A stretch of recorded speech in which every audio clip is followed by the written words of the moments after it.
estará a cargo del taller es Jorge Antonio Gilbert, ingeniero agrónomo de la UBA de 1980, en Master Sciences en Mecanización Agrícola de la Universidad Nacional de La Plata en 1990 y con una especialización en negociación y cambio de la UBA en 2005. Actualmente se desempeña como profesional asesor de nivel internacional del INTA.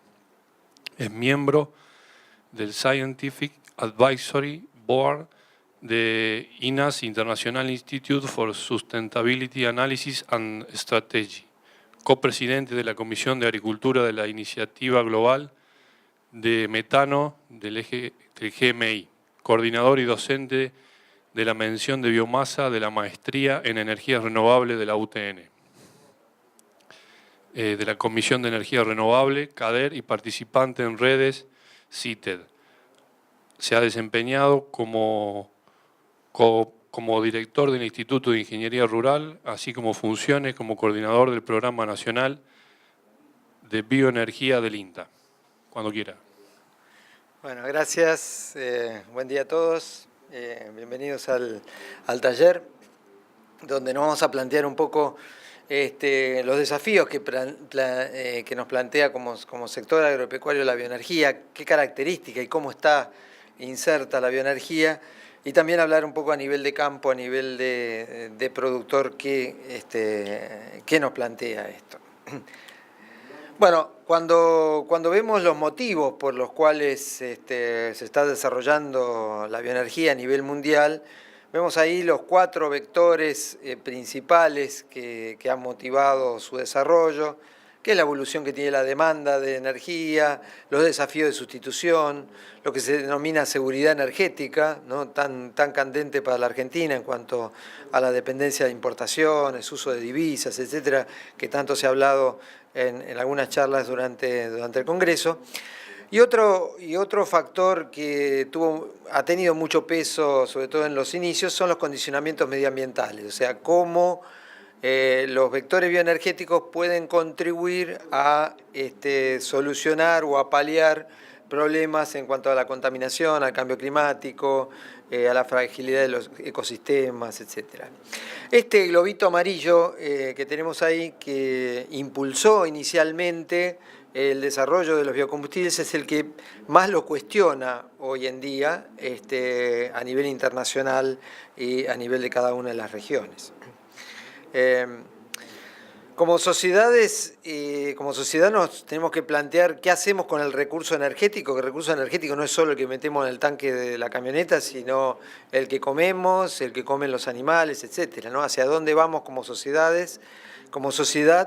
y que, si, como decían en algunas charlas, ¿no? Necesitamos 2 planetas, 3 planetas, bueno, qué grado de sustentabilidad tiene esto, y ya se están pensando en alternativas, en cambios dietarios, en cambios de movilidad, en uso racional de la energía, etcétera, que no nos sigan con estas curvas que se van al infinito en cuanto a niveles de producción, para poder seguir sosteniendo un tipo de sociedad que no es sostenible en el largo tiempo. Si hablamos de las características fundamentales que tenemos que tener en cuenta cuando hablamos de recursos bioenergéticos, son fundamentalmente 2. Uno es el contenido energético que tiene, o sea, por unidad de kilo, por unidad de volumen, qué cantidad de energía. Y si la comparamos con el petróleo, con el gas, vemos que es mucho menor. O sea, estamos hablando de 11.000, 12.000 kilocalorías por unidad de volumen contra 3.500. Y el otro es que lo tenemos distribuido en un terreno muy amplio. O sea, las 2 características entonces son la baja densidad energética y la alta dispersión geográfica. Esto condiciona todo el aprovechamiento que podemos hacer de la biomasa en cuanto a los requerimientos de logística, de acumulación, en cuanto a las técnicas de aprovechamiento. Los biocombustibles, la bioenergía, no es una cosa aislada, sino que la tenemos que tener visualizada dentro de una compleja cadena de transformación de productos biomásicos. En esa cadena están incluidos la producción de materia prima, o sea, como productores responsables de la producción de biomasa para todos los destinos posibles, los procesos de conversión de esa biomasa a nivel industrial, qué vectores, en definitiva, termina dirigida esa energía, vectores líquidos, vectores gaseosos o vectores sólidos, con qué equipo se va a utilizar esos vectores y finalmente cuál es el destino final, calor, electricidad, fuerza motriz, etc. Si vamos a las tecnologías de conversión, las tecnologías de conversión son amplísimas, ¿no? Tenemos conversiones termoquímicas, tenemos conversiones bioquímicas, tenemos conversiones biológicas. Cada una de ellas tiene su característica, su eficiencia, y todas están siendo impulsadas y desarrolladas al mismo tiempo en todo el mundo. Ahora, cuando analizamos las principales biocombustibles a nivel mundial, ¿qué característica encontramos en común en todas las grandes producciones de energía de biomasa en todos los países del mundo? Primero, que provienen de cadenas de transformación de gran tamaño y desarrollo. A modo de ejemplo, la cadena de transformación y de industrialización de la caña de azúcar, nuestro complejo sojero, los complejos de transformación de maíz. O sea, son derivados de productos alimentarios agroindustriales como subproductos o residuos o productos alternativos. Entonces, están aprovechando la logística y las economías de escala de toda esta cadena de transformación, producen impactos múltiples en los mercados, surgiendo nuevos productos, sustituciones, variaciones de precios, y están muy fuertemente afectados por medidas políticas, tanto dentro de las fronteras como afuera de las fronteras. Por lo tanto, esto es fundamental tenerlo en cuenta cuando sobre todo se hablan de la creación de nuevas cadenas de biocombustibles o de bioenergía, independizadas y separadas de las cadenas de transformación. Realmente es un desafío enorme y muy difícilmente la cadena y el precio final de la energía puede sostener y pagar toda esa compleja cadena de transformación. Si vamos al entorno productivo, ¿no es cierto?, al entorno de campo, no nos tenemos que olvidar los factores que afectan el crecimiento y la producción de biomasa. Los profesionales de la agronomía, bueno, manejamos estos factores como es la radiación, la temperatura, la disponibilidad de agua, los macro y micronutrientes. O sea, todos son los condicionantes que hacen a la producción de biomasa. Indudablemente, si no están dadas estas condiciones, la producción de biomasa no existe. O sea, se habla mucho de producción en zonas marginales, producción en zonas de 200, de 150 milímetros. Realmente la mala noticia es que en esos lugares no se dan las condiciones para una producción de biomasa significativa. Y después están los factores que afectan al crecimiento y producción de la biomasa. En los primeros tenemos relativamente poca posibilidad de intervención, en estos sí, ¿no es cierto? Y hay infinidad de talleres y charlas durante este congreso que se abocan a todos los aspectos agronómicos de trabajo sobre los cultivos, justamente para maximizar la producción de biomasa dada una determinada cantidad de energía, de agua y de nutrientes que nos entran en los sistemas. Ahora, se plantea la competencia por los recursos, ¿no?, frente a una multiplicidad de actores, de productos y de destinos que podemos darle a la producción, ¿no? Fundamentalmente estamos hablando de un recurso finito como es el suelo, o sea, cuál es la ocupación del suelo. Siempre vamos a estar en competencia, ¿eh? Hay una falsa dicotomía cuando nos tratan de vender un cultivo que no es alimenticio y dicen que no compiten con los alimentos. Realmente todo compite, siempre estamos usando el recurso suelo, el uso de agua, la extracción de nutrientes, fertilizantes, el empleo de la energía fósil y los requerimientos de índole logística.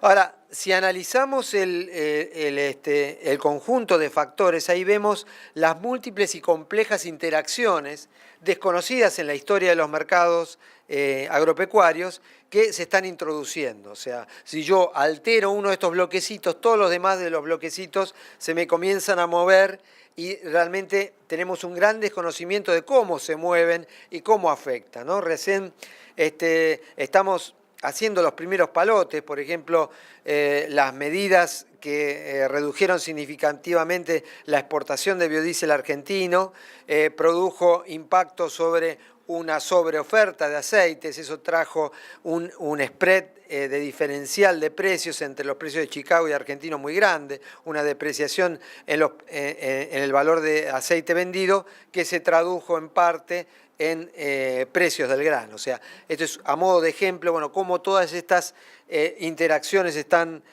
jugando y comenzamos a estudiarlas. Las variables a considerar para el uso de biomasa para bioenergía, ahí les enumero.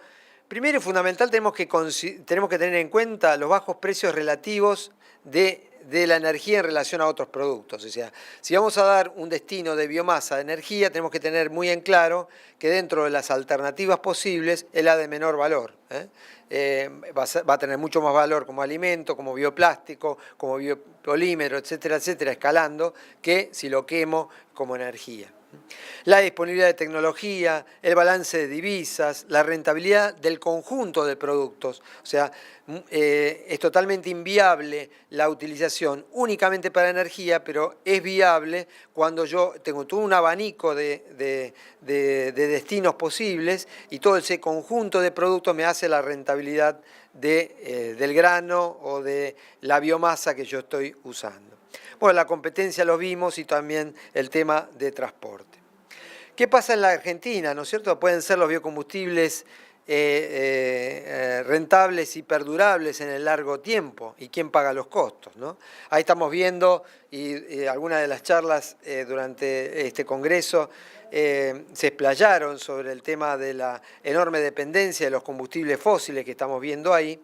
Y acá tenemos, les marqué en rojo, dos fuentes de biomasa con relación a el precio en dólares por megawatt hora que tenemos. Realmente son muy competitivas cuando los entramos a comparar con alternativas que entran a jugar en la generación eléctrica en nuestro país, con motores de combustión interna funcionando a gasoil, con gas licuado importado, etc. O sea, hoy en día es rentable a nivel tiene sentido a nivel país este tipo de opciones y de ahí, bueno, el incremental que está lentamente subiendo en cuanto a la participación en los cortes obligatorios de los combustibles líquidos, como también así la medida que se tomó de retirarle el impuesto para que sean viables para la generación eléctrica y puedan participar en mayor medida en la generación eléctrica. Cuando hablamos del recurso de biomasa, hoy les decía yo en cuanto a la alta dispersión geográfica y la necesidad de este tipo de estudios que venimos haciendo a nivel nacional y después a nivel provincial para determinar cuál es la concentración, cuál es la disponibilidad a lo largo del año que existe de esa biomasa. La metodología que se sigue es primero identificar las materias primas susceptibles de ser utilizadas. Luego el estudio de las cadenas agrícolas, acuérdense que yo les mostraba la cadena de transformación y cómo de esa cadena pueden desprenderse distintos tipos de residuos y de productos que pueden derivarse a energía. Y luego, finalmente, terminamos en la localización geográfica mediante un sistema de información geográfico, que lo podemos hacer a nivel nacional, a muy bajo nivel de detalle, como también podemos bajar a nivel local. Ahí estamos viendo estudios que hemos hecho en la provincia de San Juan y en la provincia de Mendoza, determinando lo que son puntos de concentración óptimos de utilización de biomasa. Otro aspecto que me quería referir es el tema de sustentabilidad. Acuérdense que como vimos los 4 globitos iniciales, yo les decía, el tema ambiental es el que hoy en día está más cuestionado a nivel internacional. ¿Y esto cómo trabaja? Esto trabaja, ustedes saben que se instalan a través de los medios determinadas visiones, tanto de productos como de actividades, como puede ser la soja, como puede ser cualquier monocultivo, etc. Y la sociedad comienza a tener lo que se denomina una percepción pública de ese producto o de esa actividad, que puede ser positiva o puede ser negativa.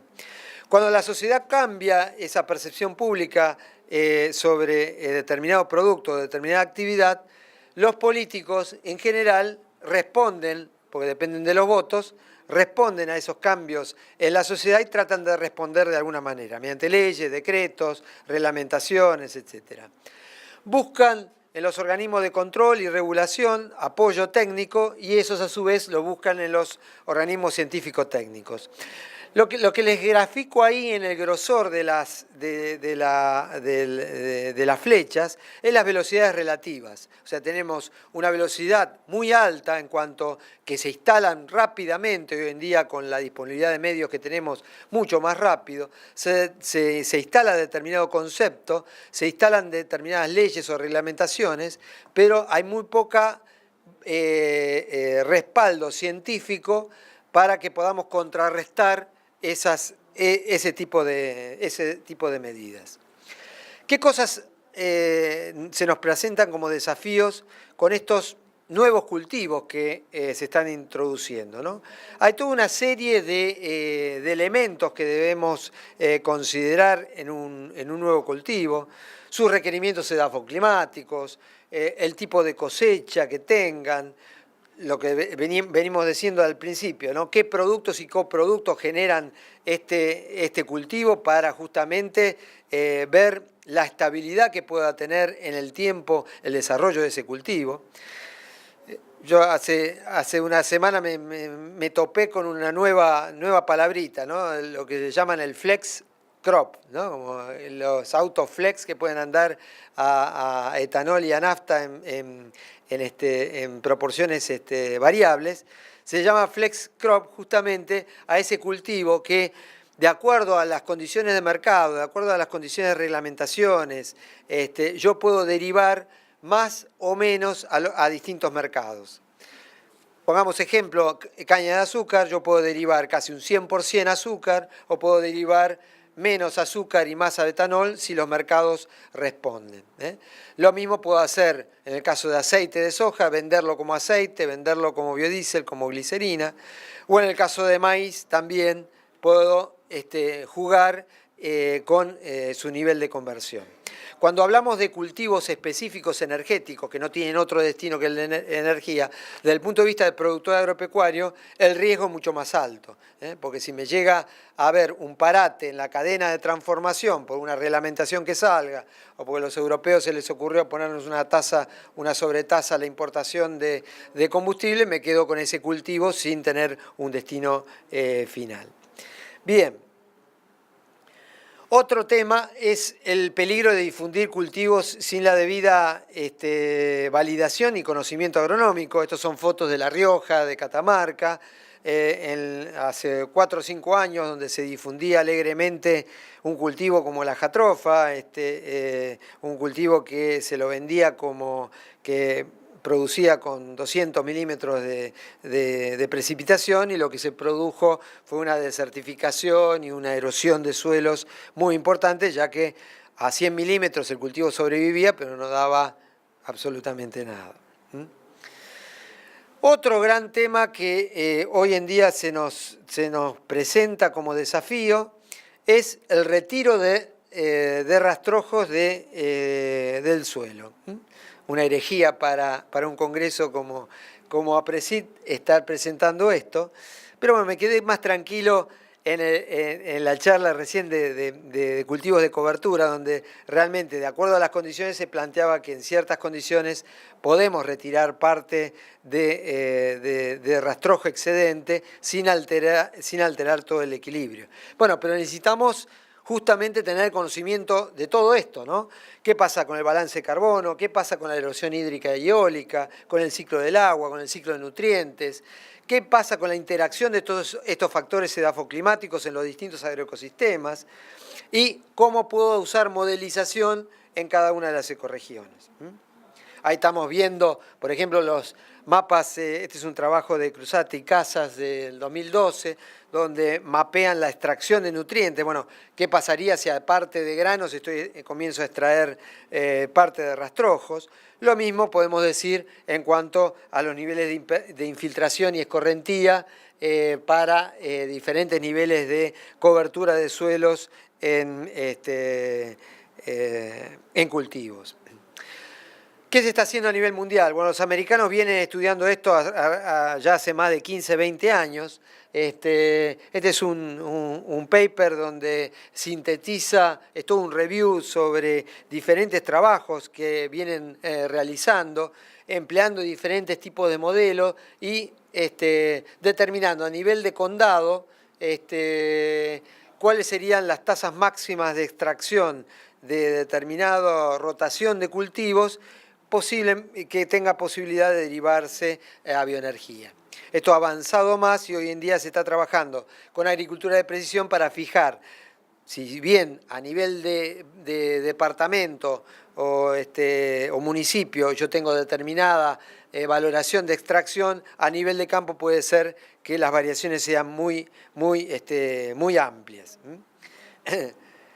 Bueno, estos son los modelos que se están empleando, modelos como el RUSLE 2, modelos de erosión hídrica, de erosión eólica, de balance de carbono, etcétera, que luego requieren una validación a campo continua en el tiempo para lograr determinar, bueno, puedo sacar un 10%, puedo sacar un 20%, puedo sacar solo los marlos y dejar todo el rastrojo de maíz en el campo. Bueno, esas son las preguntas que nos hacemos.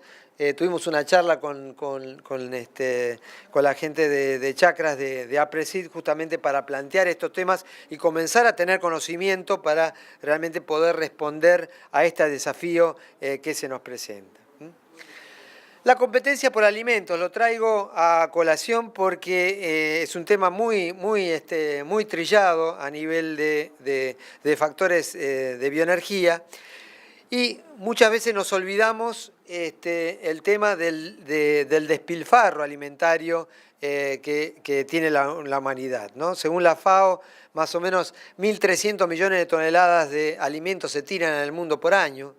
Cerca de un tercio de los alimentos se pierden en las cadenas de almacenamiento, de distribución o directamente se tiran como consumidores finales. Bueno, y hay un gran movimiento a nivel mundial de comenzar a revertir este factor, ¿no? Si bien uno está cansado de ver estas curvas de crecimiento poblacional y de crecimiento de demanda alimentaria, bueno, tenemos que también comenzar a preguntar, bueno, ¿qué hacemos con los alimentos y cómo podemos, como lo planteamos para la energía y el alimento es otra forma de energía, cómo racionalmente podemos emplearlos sin seguir presionando a todos los ecosistemas?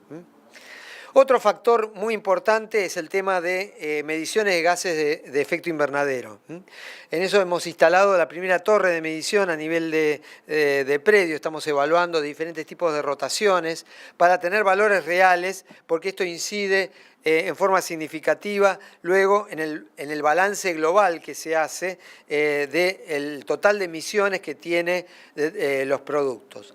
Esto es un ejemplo que les traigo, es un trabajo que culminamos este año sobre, ahí en rojo lo que están viendo son el nivel de reducciones respecto al gasoil que produce el biodiesel, que oscila entre el 60 y el 70%. Acá lo vemos en una gráfica, en las últimas 3 columnas, 2010, 2017 y 2018, están puestos los límites que impone la Unión Europea en cuanto a la reducción de emisiones que debería conseguirse con los biocombustibles para que entran. Las 3 columnas que están sombreadas es otro estudio que venimos realizando en Santiago del Estero, evaluando la incidencia de la variación de rendimientos sobre esta reducción de gases de efecto invernadero. También trabajamos a nivel nacional y ahí les muestro las cifras de la última columna, la última fila, es el ahorro que estamos haciendo de emisión de dióxido de carbono por el corte obligatorio dentro del mercado interno. Estamos superando el 1,5 millones de toneladas por año de reducción de emisiones. Y si vamos a la exportación, estamos superando, en algunos años ya llegamos hasta 3 millones de toneladas de reducción de emisiones. Acá lo estamos viendo en columnas, el mercado local en azul y el nivel de exportación en rojo. La caída fundamentalmente se debe a la caída en el nivel de exportaciones de Argentina, dadas las barreras que ha impuesto la Unión Europea en este último año. Bien, fundamentalmente nosotros pensamos que la bioenergía se integra en un sistema que lo llamamos como una oportunidad de diseñar agroecosistemas productivos que agreguen valor en toda la cadena. Pensamos que hay necesidad de formular un plan estratégico, ¿no?, que para alcanzar una contribución sustancial de la bioenergía a futuras demandas energéticas, por medio de una aceleración de la producción, uso sustentable, con aceptación social y competitiva en costos. Si no se cumplen todos esos requerimientos, realmente va a tener pata bastante corta. Bueno, finalmente esta es la página web de Bioenergía del INTA, donde pueden encontrar diferentes estudios. Estos son los últimos libros que hemos publicado, abarcando diferentes aspectos que muy rápidamente fue enumerando a lo largo de la charla. Están todos disponibles en la página web. Y también quería aprovechar esta oportunidad para, si acá hay alumnos, ustedes tienen conocimiento de alumnos de grado o de posgrado, que hayan hecho trabajos o estén culminando trabajos de tesis en el tema de bioenergía. A través del Consejo Profesional de Ingeniería Agronómica hemos instalado un premio. El cierre es a fines de octubre de este año. Directamente tienen que enviar el trabajo que hayan hecho. Es un premio de 30.000 pesos que lo está financiando el proyecto Probiomasa de la Secretaría de Agricultura y la Secretaría de Energía. Así que, bueno, ayúdennos a difundir esto porque realmente queremos fomentar que las nuevas generaciones entren en este tema y, como ustedes habrán visto a lo largo de la charla, hay un montón de interrogantes que nosotros no sabemos y un montón de cosas que se necesitan investigar. Bueno, muchas gracias.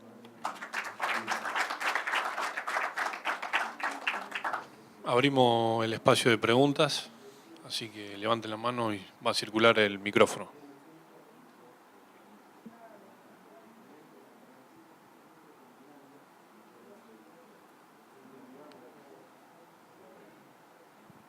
¿Qué tal? Buenos días.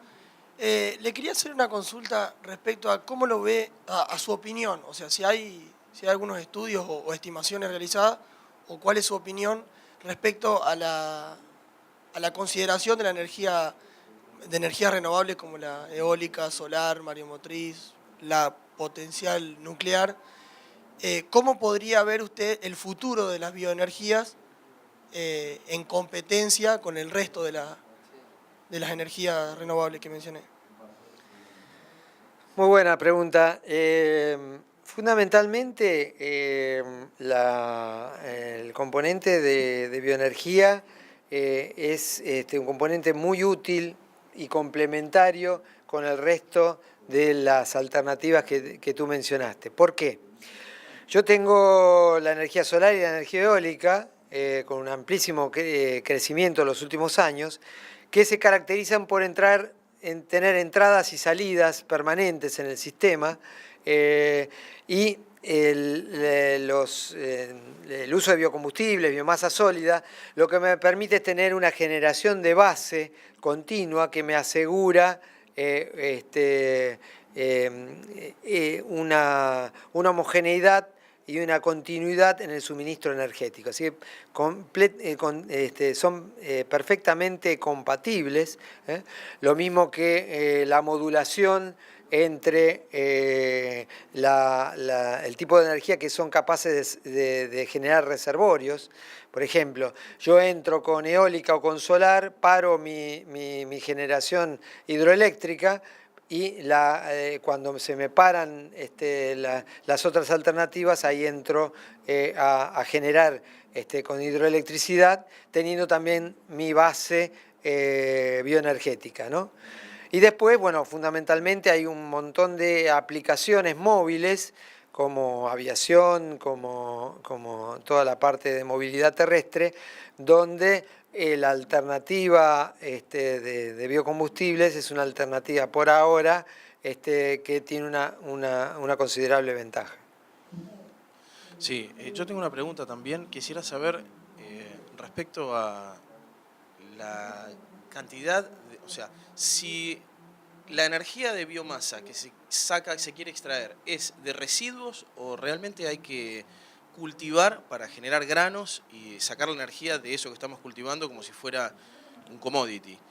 Y otra cosa más quería preguntar respecto a justamente más o menos lo que preguntaba él, la comparación con otro tipo de métodos para extraer energías renovables, en el sentido de que la afectación de cantidad de espacio, hectáreas y sobre todo la infraestructura necesaria para poder convertir eso en una energía disponible para la vida sustentable humana. En este sentido hay otras alternativas, por ejemplo, para centrales de generación eléctrica que sean mucho más estables, de la misma manera que se puede utilizar estas centrales de biomasa, por ejemplo la energía termosolar, donde con una afectación de 20 o 15 o 20 hectáreas y, por ejemplo, espejos o otros sistemas parabólicos, se puede generar, o sea, captar la energía solar, que en definitiva es lo mismo que se está captando con la biomasa, y generar centrales donde se puede hablar de megawatts de forma constante. Ya hay muchos sistemas, por ejemplo, en España y en Estados Unidos respecto a esto. ¿Qué opinión tiene respecto a esto también?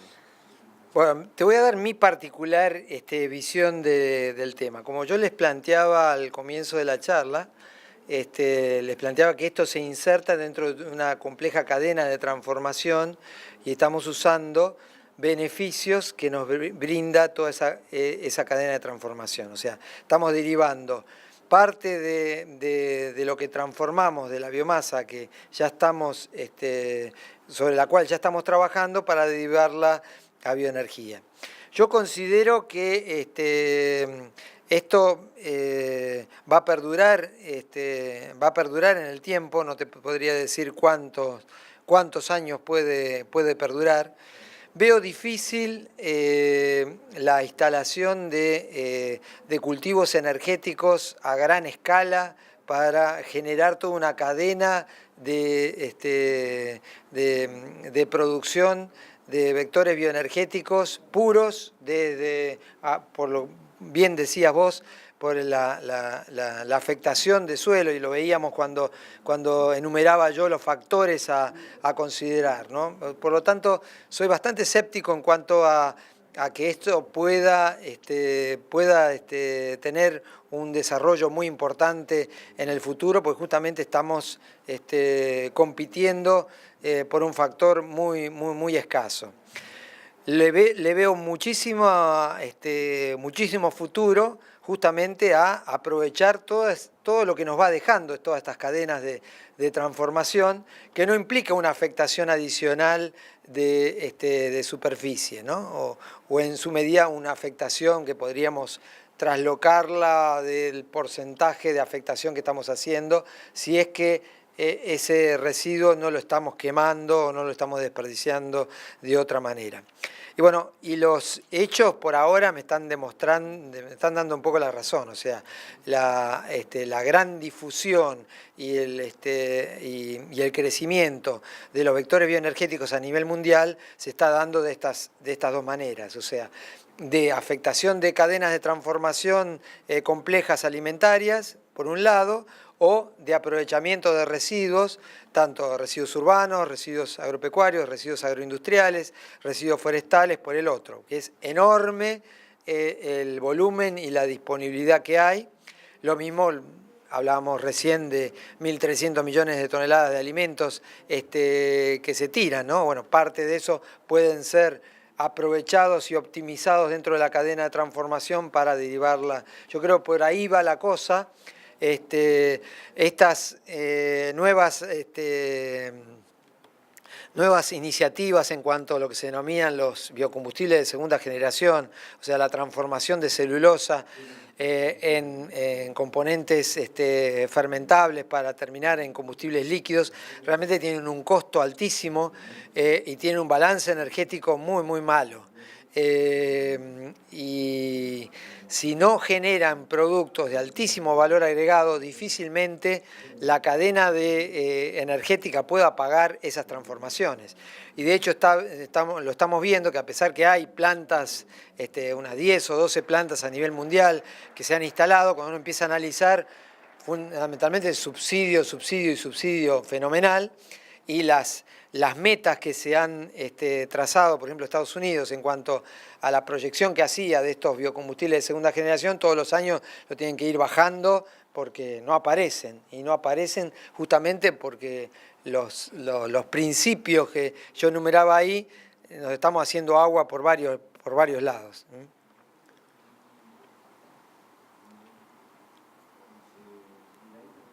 En una charla de ayer en el auditorio grande, gente de Terminal 6, el complejo de Bunge,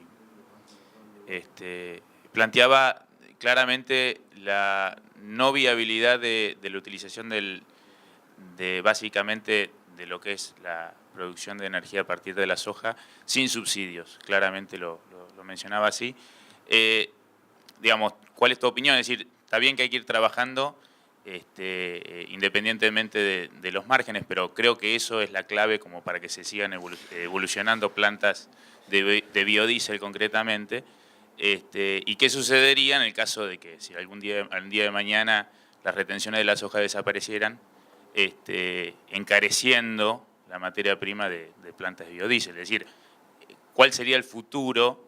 Pues, hablo de la soja porque es en pampa húmeda la materia prima nuestra, ¿no? Sí. Mira, el tema de subsidios, todo tiene subsidios, ¿no es cierto? Hay que ver, estaba buscando, no voy a llegar.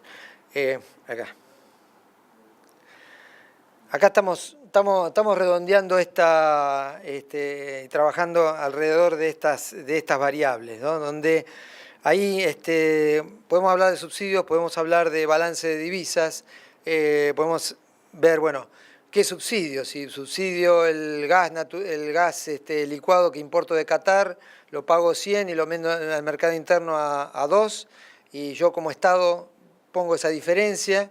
¿Qué generación de empleo me están generando a nivel interno? ¿Qué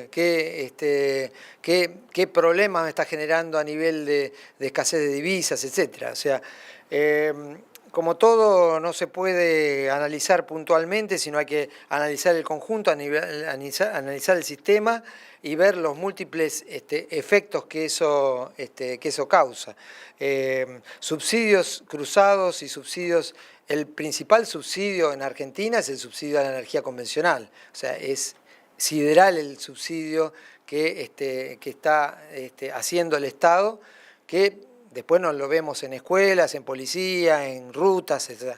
Todo lo que vemos de escasez de infraestructura a nivel nacional lo estamos gastando en una cuenta que podríamos producirla a nivel local. Yo creo que esa es la lógica a seguir. Ahora, si eso es permanente, si eso, bueno, continuamente las situaciones van cambiando, se va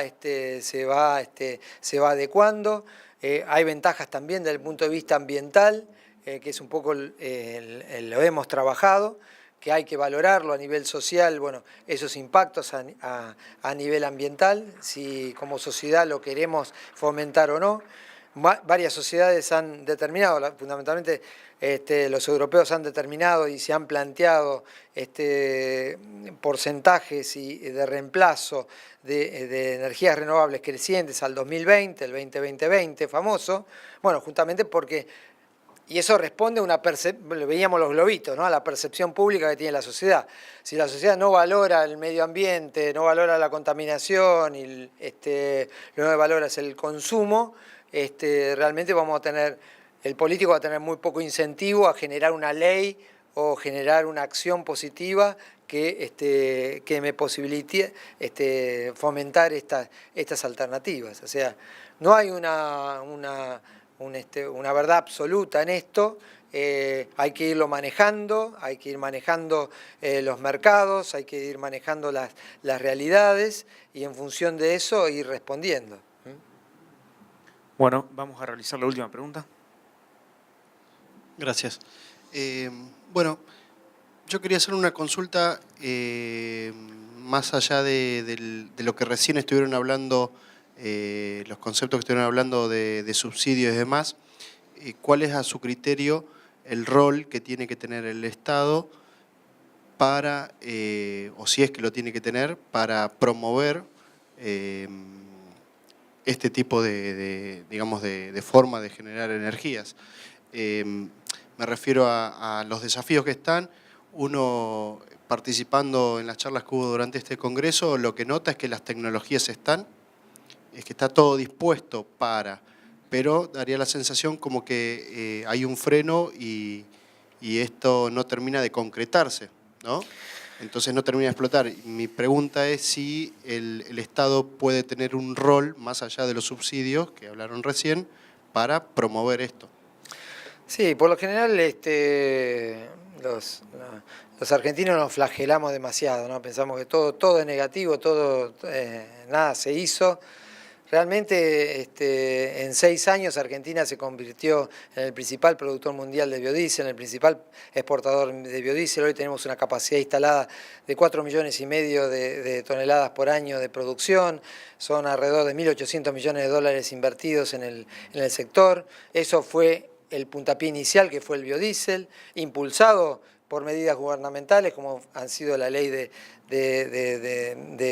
blending de combustibles, así como recién mencionaban los diferenciales de retenciones de exportación que le posibilitaron a la industria tener una competencia internacional importante. Así que, bueno, en ese sentido, no es que nada se hizo, sino que tenemos un bicho bastante grande ya instalado y funcionando. Si bien ha cambiado las políticas, estamos en zona de turbulencia, bueno, pero las cosas están. La segunda ola ha sido la producción de bioetanol a partir de la grande de las destilerías de caña de azúcar y todas estas nuevas plantas de conversión de maíz. También, de vuelta, son alrededor de 1.500 millones de dólares invertidos, en muchos casos por productores, por asociación de productores, inversiones genuinas, con muy pocos subsidios, que la lógica no es, vuelvo a repetir, la lógica no es únicamente la energía. O sea, ¿cuál es la lógica de Bio4, de ACA, etcétera? Es la lógica de la cadena de transformación y cómo lograr un mayor valor a la producción, aprovechando del dióxido de carbono para la gaseosa hasta la burlanda para los animales, etcétera. O sea, vuelvo a repetir, lo veo muy poco futuro a la bioenergía sola como una cosa aislada que me pongo a sembrar miscanthus y con ese miscanthus voy a hacer mi vector energético. Insisto en el tema del concepto de cadena de transformación. Y detrás, la ola que seguiría, y está comenzando tímidamente, es la ola de la producción de metano a través de plantas de biogás. Un tema que lo venimos viendo en Alemania hace años, con cerca de 9.000 plantas instaladas a nivel agropecuario, que el indicador ahí fundamental es el precio de referencia de venta de la energía. Ellos se fueron de mambo, estaban pagando valores siderales a la energía, bueno, y tuvieron un desarrollo fenomenal. O sea, tenemos que ver esto también, que es generación distribuida, generación en el campo, tiene unas enormes ventajas desde el punto de vista de la logística y de la inversión en cuanto a la distribución eléctrica a nivel nacional, porque vos al generar puntos de generación distribuida estás bajando la carga necesaria de distribución de las líneas de alta tensión y las pérdidas, ¿no? Porque este famoso nuevo dique que estamos haciendo ahí en la punta de la Patagonia en el sur, se pierde la mitad de la energía para que llegue acá, transfiriéndola. Yo tenía, no la puse, pero tenía una, con lo que vamos a gastar en ese dique, podemos hacer unas 6.000 plantas de biogás de 1 megawatt, que generarían unos 30.000 puestos de trabajo permanentes, en lugar que un dique que una vez que está construido tendrá 15, 20 personas atendiéndolo. O sea, bueno, y esos son los conceptos que hay que valorar, todos los impactos múltiples que generan estas cadenas de transformación. Y pienso que es errado el tema de considerar a la bioenergía como un sector independiente, sino que para mi opinión es un sector altamente dependiente de las cadenas de transformación.